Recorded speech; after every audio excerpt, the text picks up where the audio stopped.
shifting gears into this main topic, right? Part of this goes in and ties together nicely with, we run a Facebook group called Seven Figure Medicare Agent. It's a group that I started in 2020, beginning of 2020, right before the pandemic. And there's some questions that get asked in that group on almost a daily basis at this point. A lot of times those questions are asked over and over again, but they're almost directly tied to new people coming into the space and being like, do I need this? Or what do I need for this? Or how do I get started with this? There's a lot of like blanket statement questions that are thrown out there. Like, what do I need to get started? Where do I begin? I don't even know where to start. So I thought this episode could almost act as almost like a roadmap, a guidebook to anybody that might find themselves in that situation, knowing like, this is exactly what you need. This other stuff might be important, but not right away. Because if you're trying to have everything set up that, like, let's say like our agency would have set up day one, you're going to spend years getting ready, quote unquote. Right. And most agents don't need that. You kind of start with what you need and then you work your way up, has always been my philosophy, right? You work into getting better processes, getting more efficient, and adding more tools to the fray as you get more knowledgeable. So when I talk about this, where's a good place you think to start of like, what do you need to get started? Right. So like, let's start with the basics. You need a license. Yes. Right. You need your license. So probably you need vocal cords.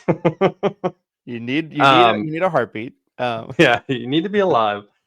And I think social media, just to kind of touch on what you said there a second ago, is you look at some of these more established agents, some of these more established agencies, and even the ones that aren't trying to like mislead agents, just the ones that are, sharing what they're doing publicly on social media. I think it has led to some agents thinking, I can't start selling until XYZ, right?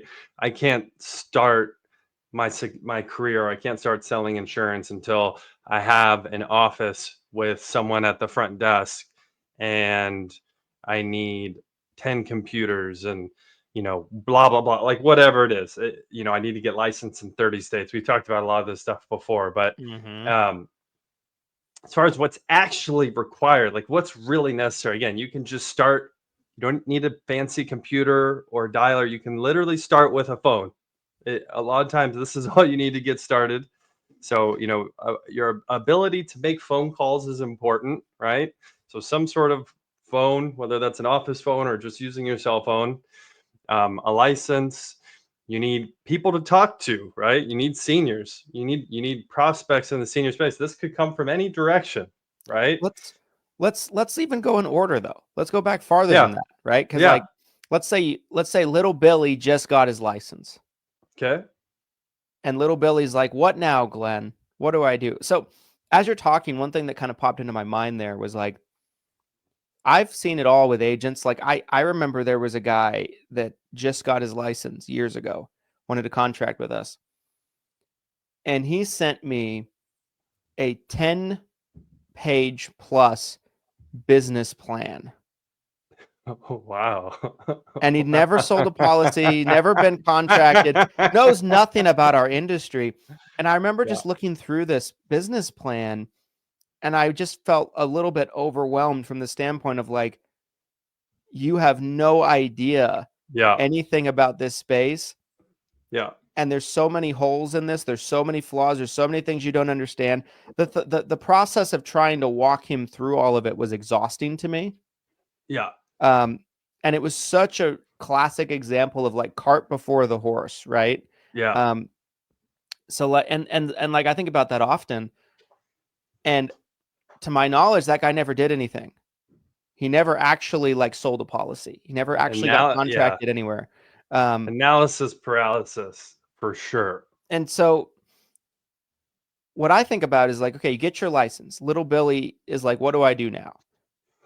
I think the first thing that little Billy needs if we're going to take this in order, right, is he needs an upline, right? Yes. He needs an You upline. have He to needs get to get right. contracted somewhere. So sometimes people will ask, can I just go direct to the carriers? In the Medicare space, most of them won't let you. There's a couple that will, but most of them won't let you. You have to go through some type of FMO. So that involves finding a mentor, an upline. That's something that's kind of a big thing in and of itself. Let's kind of talk about that.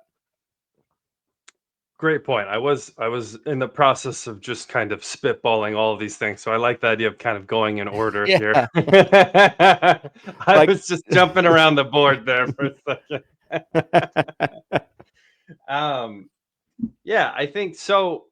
And again, if you're brand new to the space, right, you just got your license, you're most likely going to need some hand holding, more training than potentially the average agent. So that's something that I think you should be coming to the table mindset wise when you're looking for an upline, you're looking for an FMO or an agency to work with.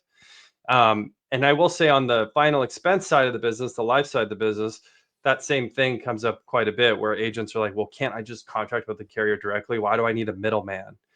And sometimes some of these smaller regional life insurance carriers will contract with an agent directly, but the reality is even if you could do that, you want to find a quality upline. You want somebody who can provide training because no matter, you can have access to the best contracts, the best leads, the best technology. Like you could get everything, but if you have no training, and you don't know how to use all these great tools and assets that you've been provided, it's really meaningless in my opinion. And we've seen that, right? We've seen that time and time again in our space with new agents where, if they don't know how to actually do the job, to sell insurance, to write the app, the do's, the don'ts.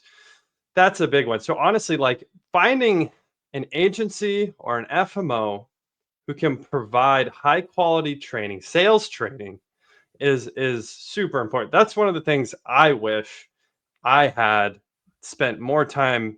I didn't understand that as a new agent coming in. I wish I had come in as a new agent knowing I need to find someone who's an incredible sales trainer, or I need to find someone who has an incredible training platform that I can be plugged into. That just wasn't on the forefront of my thoughts when I was coming in. yeah. Yeah. I think training platform or the ability to train me hands on. I think one of those two things is Your necessary. aud your audio's I, behind I've on always, your a bit of a mouth lag there. all right. How am I now? How am I? Good. Okay. So yeah, I think having somebody that can provide you like a training platform or individually train you hands on, I think is big. I've always said like those two things, like if we want to get really specific with this, those two things, which one is better, a training platform or having hands on training? I think it kind of depends on the person. I've Yeah, always said the best salesperson probably will have the least amount of time to train you one on one, probably busy. Um, like if your upline is always available at the snap of a finger, it's like, it's like, hey, John, I have an appointment. Can you go with me and go and shadow me? Yeah, little Billy, I got nothing going on. Just around waiting for you to call, little Billy. Like that's a scary thing for me as an upline. yeah, um, yeah, don't get me wrong, like it's nice to have availability and things like that, but like for us, like we have a training platform. That's where we do a lot of our training. We automate our training, and it's bred a lot of very successful stories for from sure. the way that we do it. So tomato, I guess, and apples and oranges in terms of your preference. But yeah, I think finding an upline is a big thing. We've done entire shows about this before, so I don't think we need to Yes, go too in the weeds of finding an upline. But okay, so good point. you found an upline. Little Billy's found a home. the place for him. You remember that senior living place? It was like a place for mom. Yeah. You remember that? You remember those Yeah, I do. commercials? Yeah. I called a place for mom. This is the same thing, but a place for Billy. A place for little Billy to sell insurance. So you get your license. You Yes. find an FMO that has training that you like, that you trust, and hopefully you interviewed a few of them. Again, we're not going to go too deep in that. We've done whole episodes on uplines, FMOs. I guess I don't know how granular you want to get here, but E&O insurance, right? Yeah. That's the next step, I guess. You need E&O insurance to get contracted, right? Right. You need to do your AHIP and all your certifications. Yes. Certifications. Yes. And you have to post your AHIP scores everywhere you can. Once you pass AHIP, you must share it with as many agents as possible. And complain. Post those scores and complain, everybody. And then every year you're in the business, you need to do it again because it's fun to rile people up. Yes. Okay, so yes, certifications, all that stuff, contracting, that all comes as you find an upline and they start getting you onboarded and contracted. Okay, so now little Billy is ready to sell. Now he wants Little Billy has a writing number with his carriers. He does. He has a writing number with his carriers, and he wants to go out and start making sales. The next part of this story where I feel like it gets kind of fun, it's kind of interesting.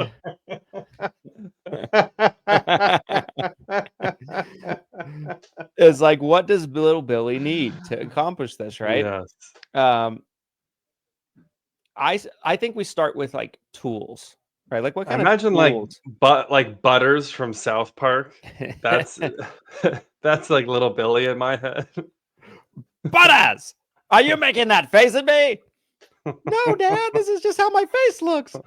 Put that bag back over your head. Butters, are you ready to stop acting foolish and come out of your room? Sure am, Dad. All right, you can take the bag off from your head. Oh, thanks, Dad. I really am sorry for... Butters, I told you not to make that face at me again. Classic. You're grounded, mister. Oh, I'm sorry. All right, my gosh. Yeah, little Billy, aka Butters, little Butters, aka Butters. Yes, little Butters wants to go out. Little B, BB Netanyahu. And it is again that first start is kind of everyone's on the same road, and then when you get to this point, it could splinter off into many different directions. Yes. Right? The tentacles can go all over the place. Yes. So what does like little an LA freeway? There's 20 different roads going all over the place on where you could go from here. Do you want to go to Long Beach? Do you want to go to Compton? I'd rather go to Long Beach. Anaheim. Like what direction? Burbank. Yeah.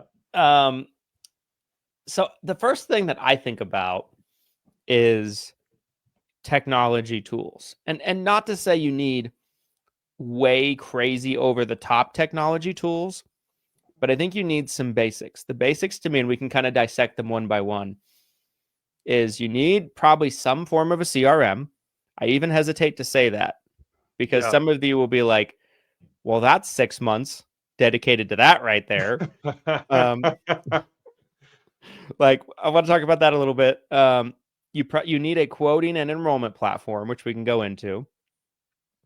You probably need to be bookmarking your different carrier sites because your quoting and enrollment platform probably won't suffice for all of them.